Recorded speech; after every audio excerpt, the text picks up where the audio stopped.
Yesterday we were talking about dissolving a hydroxide compound into water and the complication that arises because there's already hydroxide present in the water that matters. So if I could take you back to the book's questions.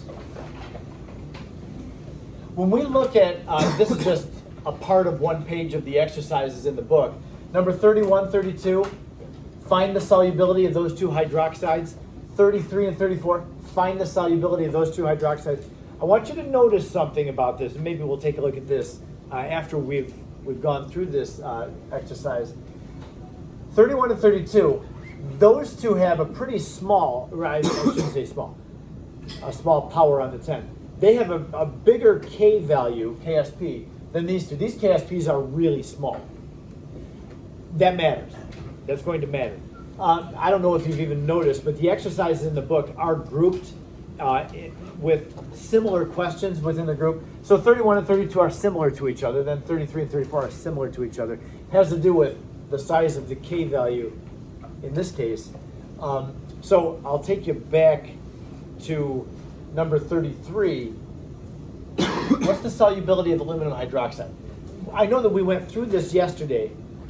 Very quickly, I'm going to just take you through it again to remind you of what we had to consider for it. This is a solid. If we make up an ice table out of this, the solid doesn't have an initial concentration. Initially, the aluminum is 0, but initially the hydroxide is not 0. Most of the time, I mean, we're dissolving things into pure water. You don't have any stray ions of anything in pure water. His parents are here right now. Oh, okay.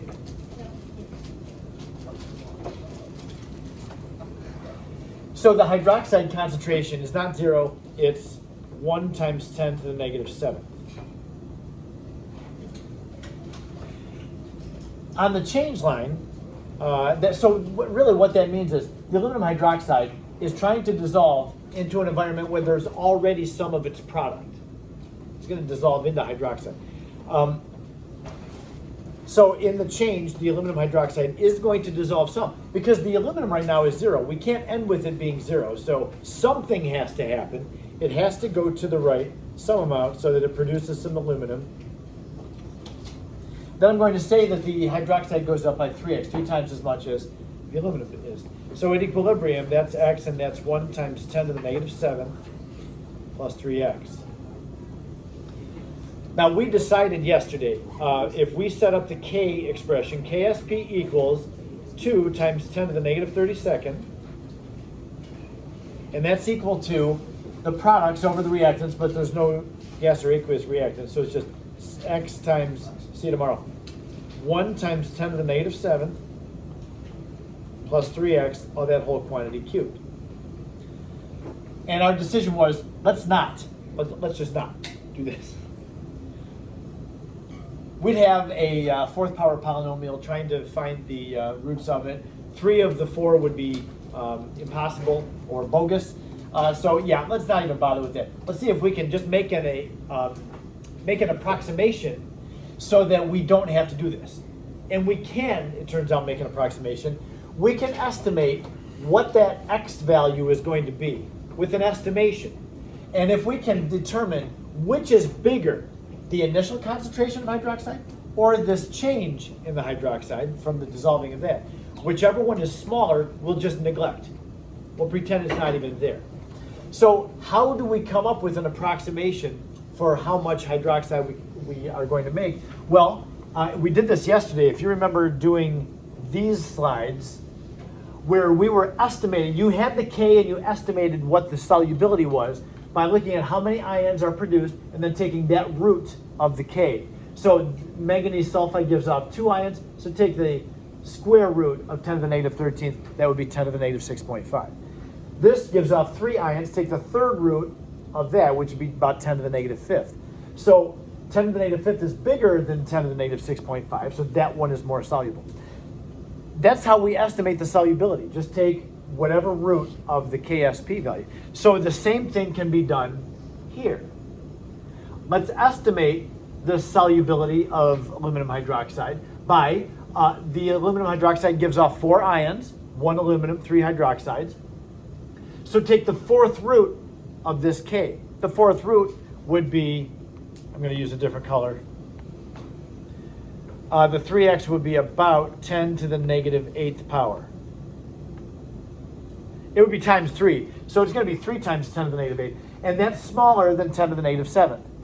And it's not much smaller, but we're going to go ahead and take the liberty and neglect that 3x. So just ignore it. Pretend that it's 0. Pretend we're not adding any more hydroxide, more than we started with. That means that 3x is neglected, that 3x is neglected, and our calculation now becomes very easy.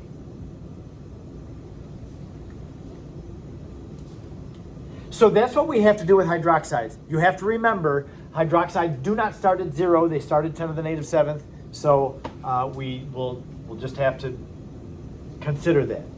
Other ions, you'll start at 0 for everything, but the hydroxide, that's not the case for. Just so we have an answer to this. This cubed, remember, don't forget to cube it. It's 10 to the negative 21st. So when you solve for x, you're just getting x by itself. Divide out that, and you're going to get x equals 2 times 10 to the negative 11th molarity.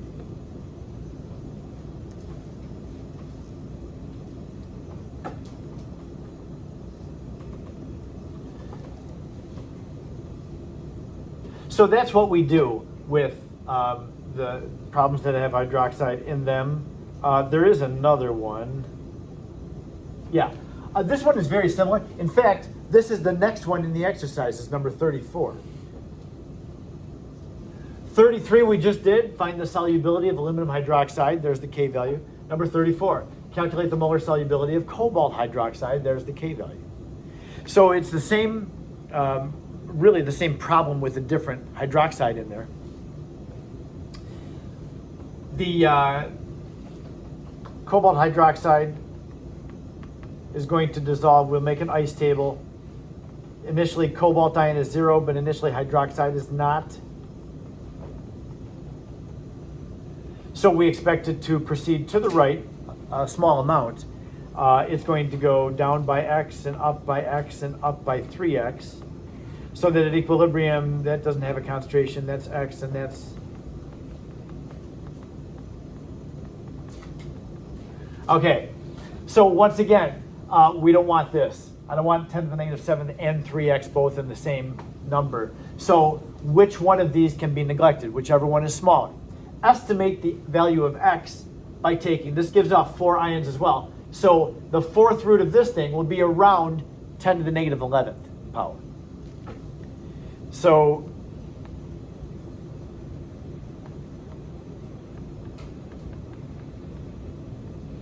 it's around there. I'll just do one of those. So yeah, this one is obvious. This is, the x value is so much less than the amount of hydroxide that we started with. Just neglect the 3x. Pretend it's not there. So that KSP in this case is 2.5 times 10 to the negative 43rd. And that's equal to x times 1 times 10 to the negative 7th cubed. Yes? Why did you take the fourth root instead of the third root? Because this dissolves and gives off 4 ions. Yeah.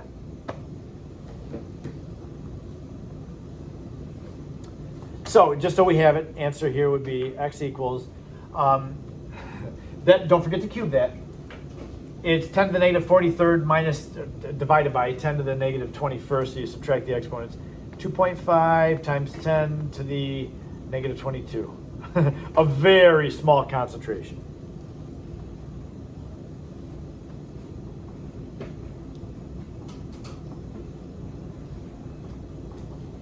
Anybody have any other questions about that? Now what we're doing really is, the next thing that we talk about is going to be the common ion effect. When you start a reaction, there's already some products there. And how is the reaction affected? We really are dealing with the common ion effect here. I had skipped over a slide. We're on slide number 10 right now. If we go back to slide number 8, that one was skipped yesterday. So we learned about the common ion effect in the last chapter. We were talking about really it was about buffers. When you have an acid dissociating, there's already some of its conjugate base present. That keeps the acid from dissolving or dissociating as much. So for this, take a look at what the question says. It says, calculate the solubility of calcium phosphate in a 0.2 molar solution of sodium phosphate. Now, like the last chapter, I think in a lot of cases in chapter 16, the worst part of it is coming up with what the chemical equation is going to be. So I would think that there would be a number of people that see this question, they're going to put, okay, I have calcium phosphate plus sodium phosphate, and now what are my products? This is not what I'm having you do. So be aware, when it talks about the solubility, you just have one solid on the left side. Always. Anytime you have a problem involving solubility, put the solid on the left side and what it dissociates into on the right side. Anytime you have solubility. Now, what is the role of that sodium phosphate? Well, the sodium phosphate, is completely soluble. So that 0.2 molar solution of the phosphate ion, that matters. What this means is the calcium phosphate is not dissolving into pure water. It's dissolving into a solution where there's already phosphate. And that's similar to the problem that we just did. The cobalt hydroxide is dissolving not into an environment where there's no products, it already has some of its product there. That affects how much of it's going to dissolve.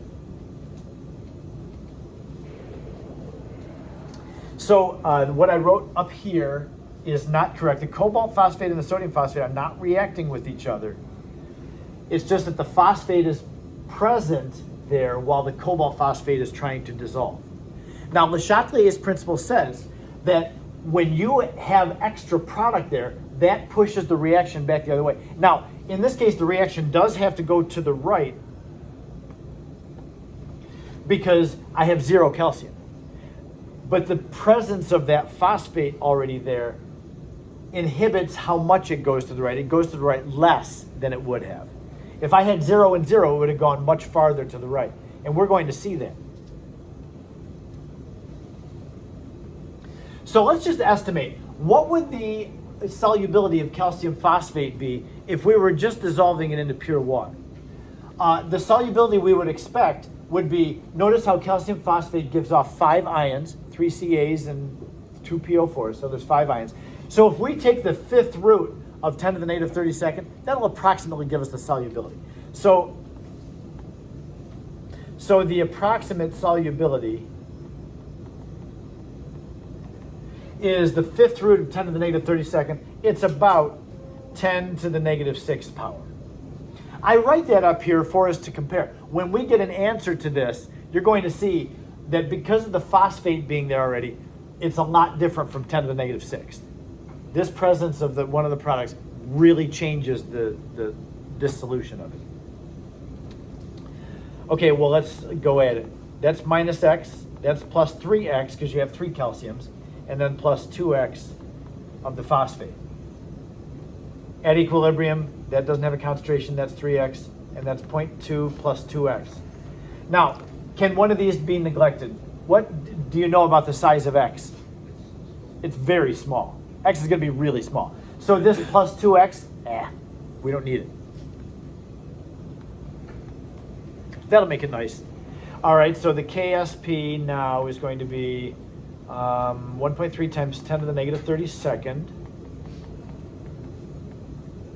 And that's equal to 3x quantity cubed times 0.20 plus that negligible 2x quantity squared. I get rid of my 2x again. So solve for x. Before we do this, I'll remind you, what is 3 to the 3rd power? Right, it's not 9. I hear 9 all the time. Today, I've heard 9 every hour. Good job to you, not giving me a 9 for the 3 cubed. So anyway, solve for the x here. We're going to have to take our k divided by 0.2 squared, and then divided by the 27, and then take the cube root to solve for x. So x will equal, after we do all that, it's 1.3 times 10 to the negative 32nd, and then divided by 0.2 squared, whoops, and then divided by 27, then take the cube root. We get an x value of 2.3 times 10 to the negative 11th.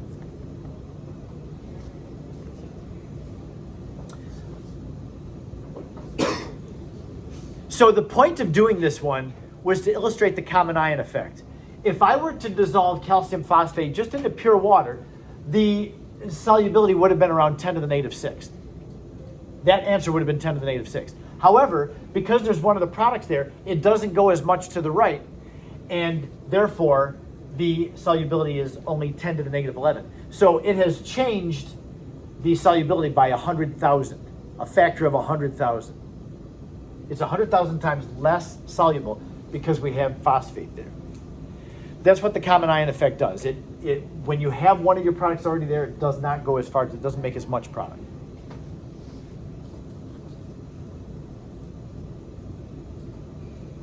Here's another common ion problem. This is from number 35 in the book.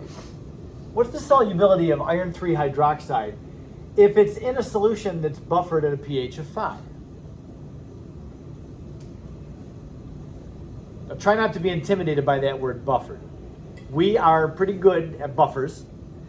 We know what a buffer does, hopefully. We know what a buffer does. What is the purpose of using a buffer? Does anybody, can you just summarize what buffers do for why do we have them? Yes, exactly. To keep the pH steady. A buffer is, a solution gets buffered to keep its pH pretty stable. Our blood is buffered, like I talked about. We don't want big swings in the pH of our blood. So it's buffered. Our body naturally will do that. And a lot of biological processes will maintain a buffered environment. So if we have a solution in which the iron hydroxide is dissociating, but we keep the solution buffered, that means that the pH stays pretty steady. That means that the pOH, and therefore the hydroxide ion, stays steady. So if we make an ice table out of this, and I do have an ice table set up, this is going to dissolve. I'm going to go minus X plus X. And this really, I can say plus 3x, but really it does not go up because it's buffered. So at equilibrium, I'm going to have 1 times 10 to the negative 9. And that's because of that word right there. Because it's buffered.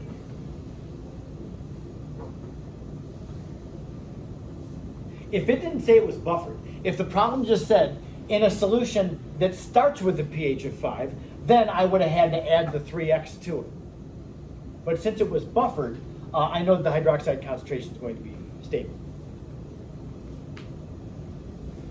And so therefore, I'm going to have X for my concentration of iron and 10 to the negative 9th as the concentration. And by the way, just so I don't leave anybody hanging, how did I even get this concentration? Well, if the pH is 5, that means that the pOH is 9. And so if your pOH is 9, that means the hydroxide concentration is 10 to the negative 9. Yeah, that's how I got that. Okay, so the question is, what is the solubility? So I'm trying to solve for that X term. I can do that because I know the KSP of iron 3 hydroxide is given to us, 4 times 10 to the negative 38. And that's equal to X times 1 times 10 to the negative 9th cubed. That's it. Easy enough, that's it. So we'll solve for X. X equals that divided by that cubed, which is 4 times 10 to the negative 11.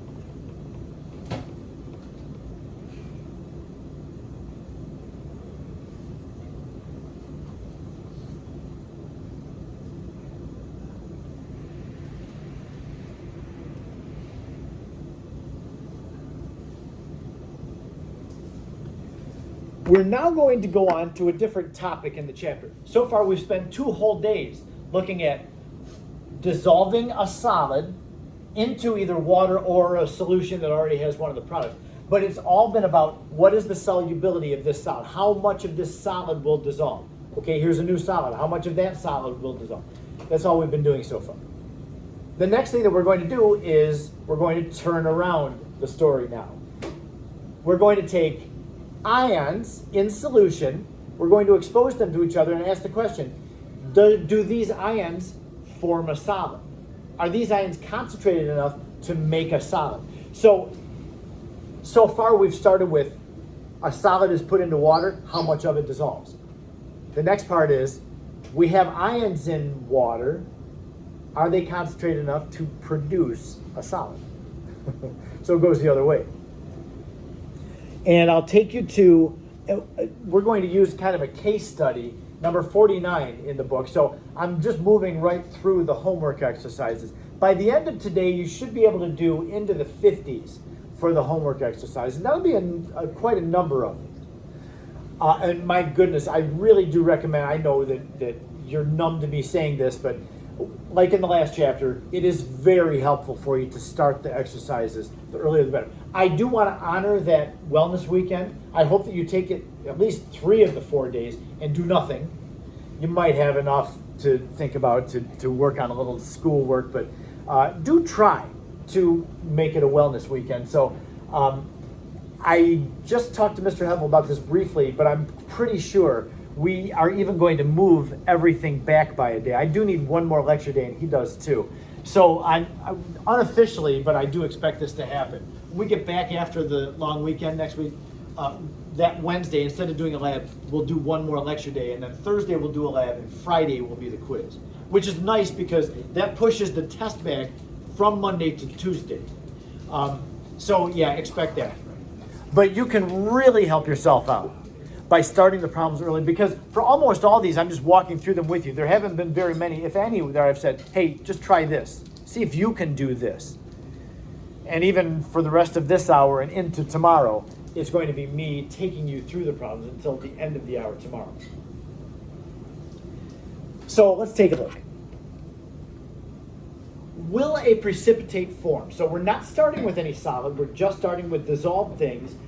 Are they concentrated enough to make a precipitate?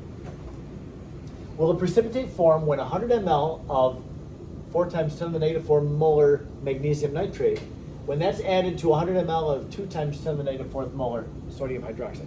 Will a precipitate form?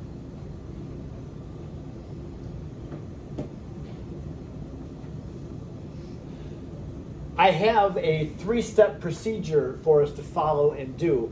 This is what we have to do to answer that question. This is not a real quick answer. The first thing that we have to do is we have to look at what's being mixed together. Is there something that's insoluble that we would expect to form in the first place? Well, take a look at the ions. We've got magnesium ions, nitrate ions, mixed with sodium ions and hydroxide ions. I know for sure nothing is going to precipitate with nitrate. Nitrate's soluble with everything. Nothing is going to precipitate with sodium. That's soluble with everything. So we really only have one combination of things that can precipitate. Magnesium and hydroxide. Do you expect magnesium hydroxide to possibly make a precipitate? It's a hydroxide, yeah. Hydroxides are pretty much insoluble with almost everything. If we look at this, magnesium hydroxide. It's got a KSP, so it's not very soluble. This will be a handy tool for this section too. When you're trying to figure out, okay, what is my possible precipitate? Look up on here. Anything that has a KSP value is your likely precipitate.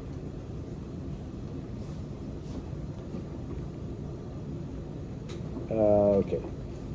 So yeah, my most likely precipitate is MgOH taken twice.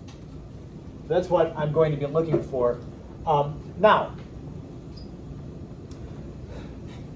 if I write a chemical equation for this problem, it has to look like this, and you're not going to like it, but it has to look like this. Because we're going to be dealing with the KSP, I'm stuck writing the equation with the solid on the left and the dissolved ions on the right. The reason I said you won't like that is because I'm not starting. I don't have any solid magnesium hydroxide that I'm starting with. I'm starting with magnesium ions and hydroxide ions. So I'm starting with the products here. Why don't I turn this thing around? Well, the reason I don't turn it around is because when I'm dealing with KSP, the implication is that I always write chemical equations for KSPs with the solid on the left and the ions on the right. This is something that I would recommend that you write down as a note to yourself. For all problems that involve solubility, let's see if we can reword this so there's not as many words. For all solubility problems, the equation needs to have solid on the left, ions on the right, even if you're not starting with any solid. For all solubility problems, solid on the left, ions on the right.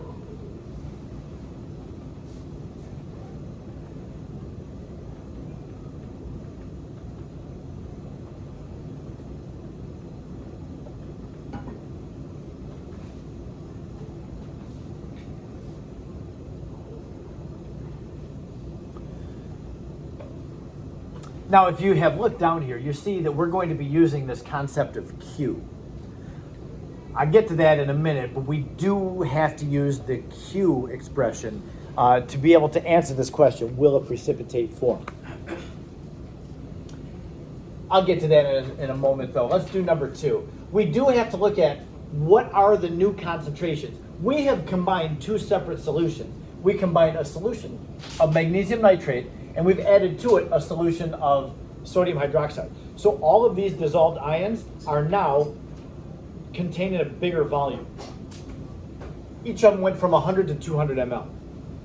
Now, if this problem is made easy because the volume of everything does just double, doubling the volume does what to the concentration? It cuts it in half. Doubling the volume will cut the concentration in half. So yeah, it becomes pretty easy. But if you don't remember that, then you would have to use the dilution formula, M1V1 equals M2V2, and figure out what the new concentration of everything is. So if I have a container with magnesium nitrate, 100 ml, and a container of sodium hydroxide, 100 ml, put those two together, pour one into the other. Now my new volume is 200 ml. So those ions that were contained in 100 ml in each are now a volume of 200 ml. That has changed their concentration. Double the volume, that cuts the concentration in half. So, and again, that's easy. When you don't exactly cut it in half or whatever, then you have to use the dilution formula. But yeah, the magnesium concentration was 4 times 10 to the negative 4th. It is now that it's dilute 2 times 10 to the negative 4th. And the hydroxide ion concentration got cut in half as well. It was 2, it goes down to 1 times 10 to the negative 4th.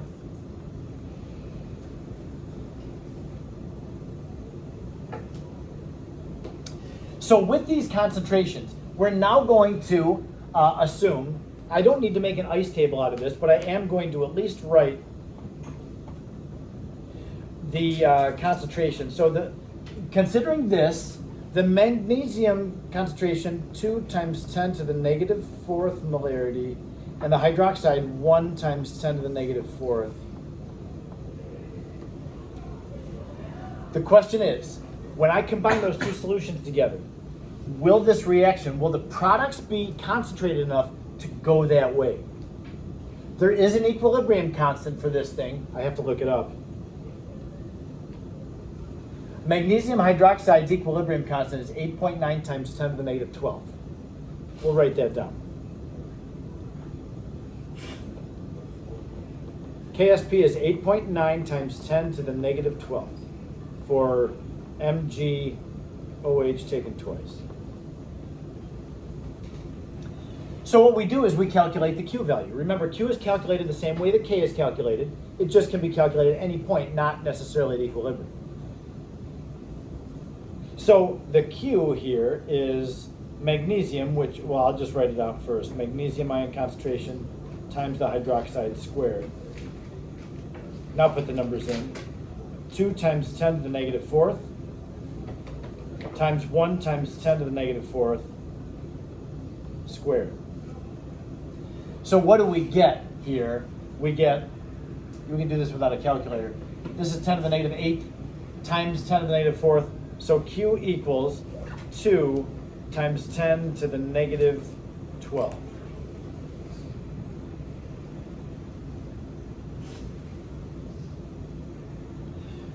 Is Q bigger than K? That's what we have to add. Look at number 3 here. When we calculate the Q value using the dilute concentrations of these, if Q is greater than K, that means the reaction is product heavy. It has gone past the point of equilibrium and is going to come back this way, and we will see solid forming in our container. If Q is less than K, the reaction tends to stay to the right. I can't go any more to the right because I don't start with any solid. But what do we compare here? 2 times 10 to the negative 12 versus 8.9 times 10 to the negative 12. Turns out the Q is less than K. So in this case, since Q is less than K, no precipitate forms. We have a abbreviation we use in chemistry. Precipitate is abbreviated PPT. So, yeah, if the Q value is less than K, we don't get a precipitate.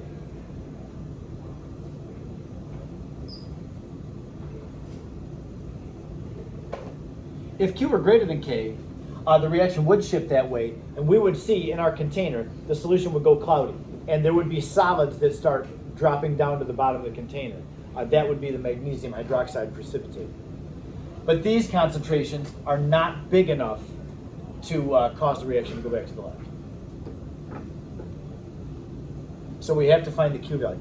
Now, I've got one more. Anybody have anything they'd like to clarify about this? I mean, this is a lot today. Fiona? Can you explain number 1 again? Yeah, when you have 2 different containers. One of them has magnesium nitrate dissolved in it, so you got magnesium ions and nitrate ions. Then there's sodium hydroxide in the other container. We wind up pouring the 2 containers together. So you're exposing the magnesium ions and the nitrate ions to the sodium ions and the hydroxide ions.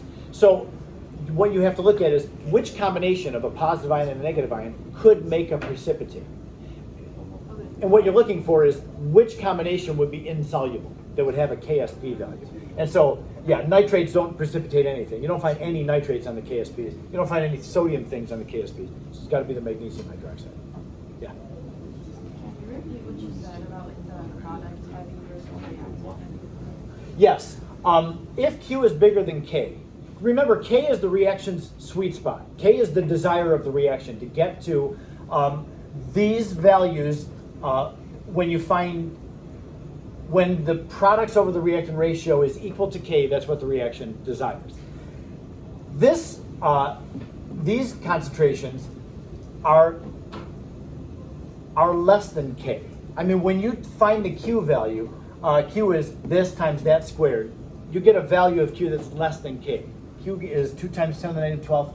K is 8.9 times 10 to the negative 12. So it's a little bit smaller, but it's small. Whenever Q is less than K, the reaction tends to go that way because the reaction still hasn't gotten to equilibrium yet. If Q is greater than K, that means the reaction is product heavy. It's got to go back. We've got to drop Q down so that Q equals K. Again, I talk about the desire of a reaction. A reaction's desire is for Q to equal K.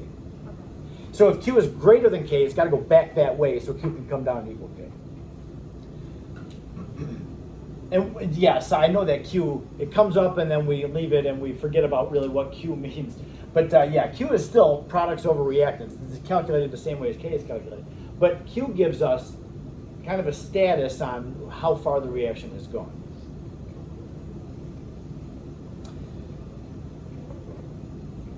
So yeah, this is what we want. And again, we've got to do this on our own a time or two to really let it sink into our brain.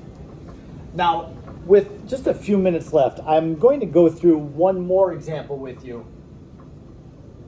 It actually doesn't take much time, but I don't know that it's going to leave you any more settled on, okay, now I feel like I have it. So when we come back tomorrow, we'll continue talking about this.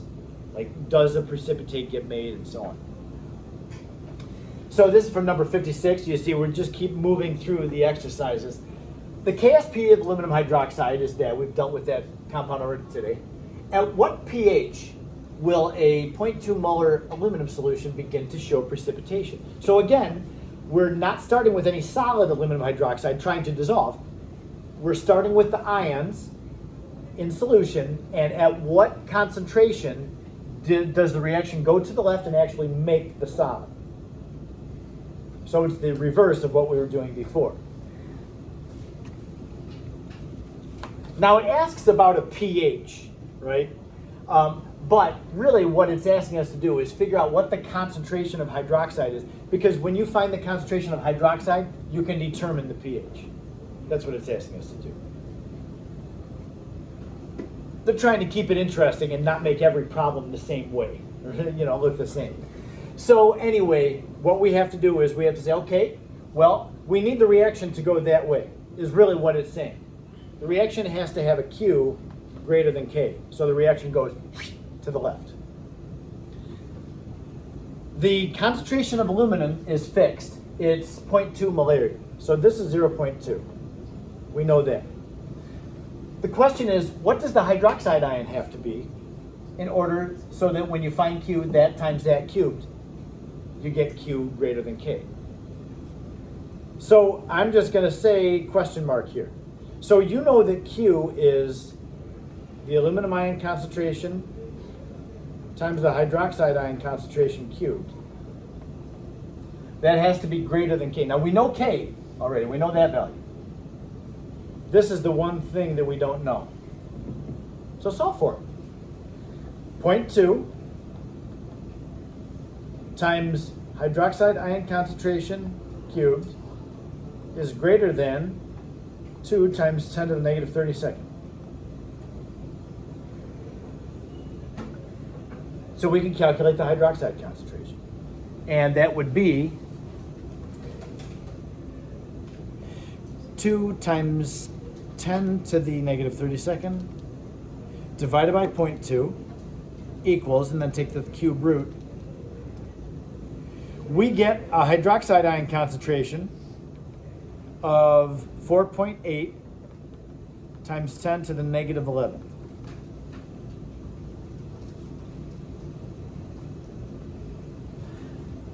That's it. The question is, what does the hydroxide ion concentration have to be so that the reaction is product heavy enough to go that way? And so we know the aluminum, and we calculated what the hydroxide ion concentration has to be. So this has to be 4.8 times 10 to the negative 11th. Now, that really is our answer, but the question was, what is the pH then? Well, if I know the hydroxide ion concentration, I can find the pOH by taking the negative log of that. Negative log of the answer is 10.32. Therefore, the pH would be 14 minus that, 3.68. So if the pH is 3.68 or above, because above goes more hydroxide, that will give us a precipitate of aluminum hydroxide. That's what we're doing with will of precipitate form. You've got to set Q greater than K, and there'll be something that you don't know in there in the problem that you have to solve for. Like I said at the beginning of this problem, I know this is not going to leave you settled like, oh, okay, I've got it now. But we will continue tomorrow. We'll do several examples of this tomorrow. I'm going to add something to it starting tomorrow, but we'll do lots of these. So we're just going to let it rest until then.